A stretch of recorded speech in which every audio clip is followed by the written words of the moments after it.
Hai Nakama Squad, kembali lagi bersama Nakama Aquatics. Selama 3 tahun terakhir, praktis Cana adalah ikan yang paling gede pamornya, baik dari segi komersialitas dan popularitasnya. Salah satu kelebihan Cana adalah jenisnya yang ada banyak. Jadi para penghobi bisa bebas memilih ikan yang mereka mau tergantung dari preferensi dan selera masing-masing. Seiring berjalannya waktu, pasti ada sebuah rasa bosan bagi para pecinta Cana yang sudah punya semua jenis ikan galak tapi cantik tersebut. Karena itulah, importir mulai berani untuk memasukkan cana yang masih asing di mata dan telinga penghobi lokal. Secara bentuk, cana-cana ini jelas sangat menarik. Warnanya pekat dan menyala ketimbang yang biasa. Lalu kebanyakan adalah jenis dwarf cana yang berukuran kecil. Jadi penghobi tidak harus menyediakan sebuah tempat yang besar buat pelihara ikan ini. Udah cakep plus gampang dipelihara. Jelas cana-cana ini bisa saja menggantikan pamor jenis cana lainnya yang sudah beredar. Namun sampai sekarang mereka belum mampu menggantikan pamor jenis cana kayak Auranti, Pulkra, dan Maruledes. Usut punya usut, ternyata status mereka sebagai ikan cold water adalah faktor utamanya. Apa sih ikan cold water itu?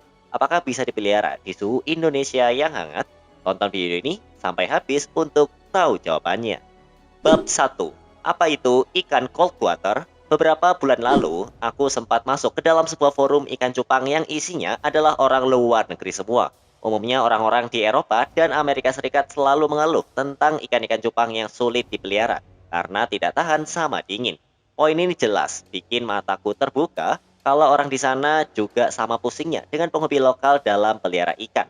Ditambah hal yang dipusingkan juga sama, namun justru kebalikannya. Warga di barat sana pusing karena ikannya tidak kuat sama air dingin. Penghobi lokal pusing karena ikan impiannya tidak kuat sama air yang hangat. Banyak jenis ikan impor yang dipasarkan di pasar lokal sebagai kategori ikan cold water. Apa itu ikan cold water? Menurut beberapa sumber, ikan cold water adalah jenis ikan yang tidak butuh heater untuk dipelihara karena mereka sudah terbiasa hidup di air dingin. Ikan yang termasuk dalam kategori cold water dan namanya terkenal sedunia adalah ikan salmon karena mereka hanya hidup di perairan yang bersuhu dingin. Namun ada juga ikan lain yang bisa bertahan hidup baik di suhu dingin dan hangat seperti ikan koi, ikan maskoki, dan jenis-jenis lodge. Ikan cold water umumnya hidup di perairan yang dingin dengan rentang suhu sekitar 16 hingga 24 derajat Celcius. Kalau ikan yang dikenal sebagai cold water, biasanya jenisnya hanya hidup di air dingin, tidak dengan cana. Uniknya anggota dari genus Canidae tersebar di berbagai perairan, dari yang hangat dan tropis hingga dingin yang sedikit bersalju. Bab 2. Ikan gabus yang tinggal di pegunungan salju. Di Indonesia dan Asia Tenggara yang jauh dari Cina, Tibet, dan India, jenis cana yang hidup mayoritas di dataran rendah dan sungai serta rawa-rawa. Beberapa ada juga yang hidup di pegunungan. Contohnya seperti cana limbata. Sedangkan lainnya seperti cana marulides, pleuro, dan toman hidup di sungai tropis dengan air berparameter rendah dan suhu yang hangat. Di sisi lain, kamu juga bisa menemukan ikan-ikan cana yang tinggal di aliran sungai yang sangat dingin. Mungkin airnya mirip kayak air es dinginnya karena habitat mereka adanya di dekat pegunungan. Nah, cana-cana yang tinggal di habitat yang dingin inilah yang dibawa ke Indonesia untuk dipasarkan sebagai ikan hias. Jenis cana-cana ini ditemukan di negara India yang berbatasan langsung dengan Cina dan Tibet. Serta ada juga yang di Myanmar yang sama-sama berbatasan dengan Cina dan India. India merupakan negara yang besar, namun cana-cana kategori cold water hanya ditemukan di bagian India yang berdekatan dengan pegunungan Himalaya. Secara tampilan, ikan-ikan cana ini memang terlihat keren karena sangat eksotis penampilannya. Warna birunya menyala, sedangkan banyak yang punya warna merah yang mencolok di tubuhnya. Dengan penampilan seperti itu, jelas bukan perkara sulit buat cana-cana ini akhirnya bisa menggantikan dominasi saudara-saudaranya di pasar ikan hias lokal. Namun ternyata hasilnya tidak seperti itu. Cana cold water masih kesulitan mendapat tempat dan antusiasme maksimal dari para penghobi. Salah satu sebabnya adalah cara peliharanya yang sulit dan ikan yang terbilang rapuh. Mengapa ikan-ikan ini terkenal rapuh dan sulit buat dipelihara? Padahal kan mereka sama-sama ikan dan jenisnya juga sama-sama cana. Mari kita gali faktanya di bab kedua. Bab 3. Kenapa cana cold water rapuh? 6 bulan lalu, cana-cana cold water mulai masuk ke Indonesia. Importir mulai masukkan mereka dalam kuota impornya bareng sama jenis cana lainnya yang sudah lumrah dijual di sini seperti Auranti, Bleheri, dan Stewarti. Karena penasaran, ada seorang teman yang mau nyobain buat beli satu jenis cana cold water buat dipelihara. Sebenarnya eksperimen yang dia lakukan ini sama sekali tidak layak buat ditiru karena berpotensi bisa berdampak buruk buat kehidupan si ikan. Dia mau mencoba memelihara salah satu cana cold water dalam rumahnya yang terbilang cukup panas. Soalnya kami tidak tinggal di kota yang punya cuaca sejuk. Secara suhu dan iklim, bakal mustahil buat pelihara ikan yang bisa hidup di suhu 16 hingga 24 derajat Celcius. Temanku ini membeli cana pardalis yang sudah dia idamkan selama berbulan-bulan. Tapi karena memang anaknya metal, dia mau ngetes gimana cara si ikan beradaptasi jika ditempatkan di dalam lingkungan baru yang punya suhu berbeda dengan di habitat aslinya. Cana pardalis merupakan jenis cana yang biasa ditemukan di daerah bernama Meghalaya. Dan memang pertama kali ditemukan pada tahun 2015 di daerah tersebut. Ikan ini punya warna biru yang sangat indah, menyala, mirip kayak warna dari ikan diskus jenis Blue Diamond. Dengan warna sekeren ini, mustahil buat tidak kepincut sama ikan ini.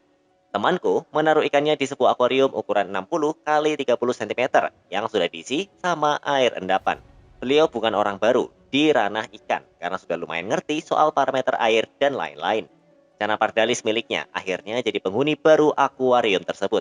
Ikannya terlihat aktif dan makannya lahap, walau hidup di akuarium dengan suhu antara 28 hingga 30 derajat Celcius, yang mana jauh lebih hangat ketimbang di Meghalaya. Ikan sama sekali tidak terlihat ada gangguan, mentalnya bagus, ikannya juga aktif, dan selalu lahap jika dikasih makan. Namun ada perubahan fisik yang terjadi. Warna ikan yang semula biru mudah terang, lama-lama jadi gelap. Motif hitam di badannya lama-lama menjadi merah. Merah ini kabarnya karena ada pendarahan dalam, tapi ada juga yang bilang motifnya memang berubah. Selang 1 bulan, ikan semakin kehilangan warna birunya dan berubah menjadi agak gelap. Walau secara fisik mengalami perubahan, ikan tetap lahap, makan, dan aktif. Namun, masuk ke 2 bulan, ikan tahu-tahu ditemukan dalam keadaan tidak bernyawa. Gejala sama juga dirasakan oleh temanku yang lain yang membeli cana red mosaic. Ikan sama sekali tidak mengalami penurunan warna, tapi selang 1 bulan, ikan kemudian mati tanpa sebab. Hal ini dialami hampir oleh banyak penghobi yang mencoba memelihara cana cold water tapi kurang beruntung karena tinggal di kota yang beriklim hangat dan tidak punya pendingin ruangan. Karena mayoritas penghobi cana hadir dari kota yang beriklim hangat, lama-lama penghobinya jadi mikir keras sebelum membeli ikan cold water. Pasalnya, tanpa air yang sejuk, ikan ini bisa terancam akan mengalami gangguan kesehatan, walau terlihat baik-baik saja. Nah, untungnya aku sempat berbincang sejenak bersama kiper cana kondang Fajar Arif tentang ikan cana cold water. Beliau dengan semangat ngasih masukan dan edukasi untuk kamu yang mau pelihara cana cold water. Bab 4. Tips Fajar Arif buat pelihara cana cold water. Tidak lengkap jika sebuah isu tidak dikasih solusinya. Untuk itu, tim Nakam Aquatics sempat menemui kiper cana kondang asal Jawa Tengah, Fajar Arif, pada hari Minggu kemarin di pameran cana di Bilangan Alam Sutra untuk berbincang soal cana cold water ini. Aku yakin yang punya minat atas ikan-ikan yang masuk dalam kategori cold water memang banyak. Tapi mayoritas udah mikir 2 kali dan takut ikannya bakal mati. Isu ini jelas jadi sebuah hal yang belum banyak diangkat, serta harus diungkap solusinya. Karena cana cold water jelas punya potensi besar untuk digilai penghobi karena bentuk dan warnanya yang sangat menarik. Balik lagi, masih banyak yang bertanya-tanya dan takut untuk mencoba memelihara ikan ini. Apalagi mereka yang pemula dan belum mengenal ikan karakteristik cana yang hidup di air dingin seperti apa. Untungnya Mas Fajar berhasil menjawab pertanyaan-pertanyaan yang semoga bisa membantu kamu yang lagi kepincut buat pelihara cana pardalis tapi masih takut. Cana cold water yang punya image sulit jelas jadi momok buat pemula yang mau nyoba pelihara. Apakah bisa buat pemula langsung pelihara cana cold water?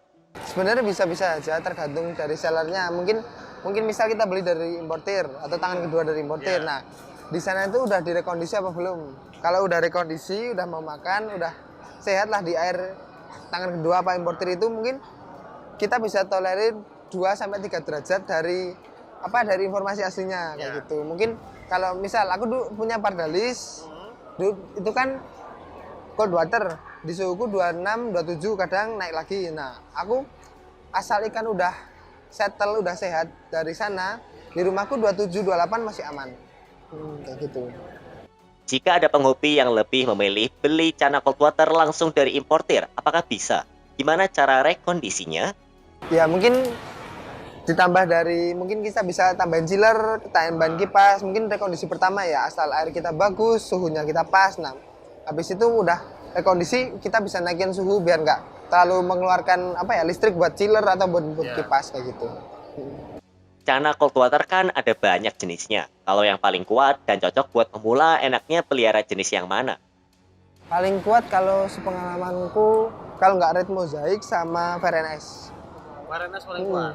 Tapi kalau Varenes itu dia mentalnya kayak nggak stabil gitu loh. Kalau pengalamanku, kadang bagus banget keluar warnanya, kadang dia kayak ikan rekondisi baru, diem kita harus interaksi lagi kayak gitu. Kalau red mosaic mungkin susahnya di red mosaic itu dia kalau udah nggak cocok sama air, maksudnya dia udah cocok sama suhu tapi nggak cocok sama airnya tuh dia nggak nyaman, dia tuh nanti grepes-grepes kayak oranti itu loh. Nah rimnya itu hilang kayak gitu. Secara garis besar, memelihara cana cold water memang bukan hal yang mudah. Karena ikannya sendiri memang hidup di habitat yang punya suhu jauh berbeda dengan di sini yang lebih hangat. Ditambah ikan-ikan ini memang belum ada yang nge-breed di sini. Jadi memang masih murni mengandalkan tangkapan alam yang pasti kemampuan adaptasinya tidak sebagus hasil budidaya. Nah, untuk memelihara cana yang masuk kategori cold water, kamu mesti menyiapkan beberapa alat pendingin seperti yang dibilang sama Mas Fajar tadi. Karena alat ini bisa menurunkan suhu serta membuat suhunya sama dengan yang ada di habitat asal ikan-ikan tersebut. Memakai chiller bisa jadi opsi. Namun kalau terlalu mahal, kamu bisa memakai kipas aquascape atau malah menaruh ikanmu di dalam ruangan yang ada AC-nya. Untuk pemula, jenis Fire and Ice dan Red Mosaic jadi ikan yang direkomendasikan langsung oleh Mas Fajar. Sedangkan Pardalis dinilai dia sebagai cana cold water yang paling rapuh. Seperti yang Mas Fajar katakan, kamu juga bisa mendapatkan cara yang lebih mudah dengan membeli ikan yang sudah settle. Dengan beli ikan yang sudah stabil, kamu bisa cari tahu lebih tentang suhu air yang cocok buat si ikan, pakannya apa, dan gimana setting tank yang pas dari si penjual. Karena penjual sudah pelihara ikan dalam waktu yang lumayan lama, sampai sudah stabil, maka penjelasan dia sudah pasti valid. Tapi sudah pasti harganya pasti agak tinggi. Mungkin jauh lebih tinggi ketimbang yang baru datang dari importir. Jika kamu memilih beli langsung dari importir karena harganya lebih murah, maka kamu juga harus bisa dan cekatan dalam merekondisi ikan. Serta harus siap menghadapi sebuah risiko kalau si ikan bisa sewaktu-waktu mati karena gagal beradaptasi. Kemungkinannya jauh lebih besar ketimbang kamu beli yang sudah stabil. Bab 5. Kesimpulan. Seperti kata pepatah, ada rupa, ada harga. Cana cold water memang bukan ikan yang murah, baik harga beli dan harga merawatnya. Harus ada beberapa komponen tambahan seperti chiller atau kipas aquascape untuk pelihara ikan ini karena masih hidup di suhu yang sejuk. Jika kamu nekat beli ikan yang baru datang, kamu harus memahami resiko buruknya. Lebih baik bekali diri dengan pengetahuan lebih tentang si ikan agar kamu bisa merekondisi ikannya tanpa ada halangan berarti. Tips dari Mas Fajar Arif di video ini semoga juga bisa menjadi rujukan buat kamu yang berniat ingin memelihara cana cold water seperti cana Pardalis, Red Mosaic, Dipuli True Blue, Stictos, spesies Ignis, Fire and Ice, dan lain-lain. Bagaimana menurutmu? Apakah menurut kamu pelihara cana cold water itu sulit? Kamu boleh share pengalaman kamu ya. Sampai jumpa di video-video Nakama Aquatics selanjutnya.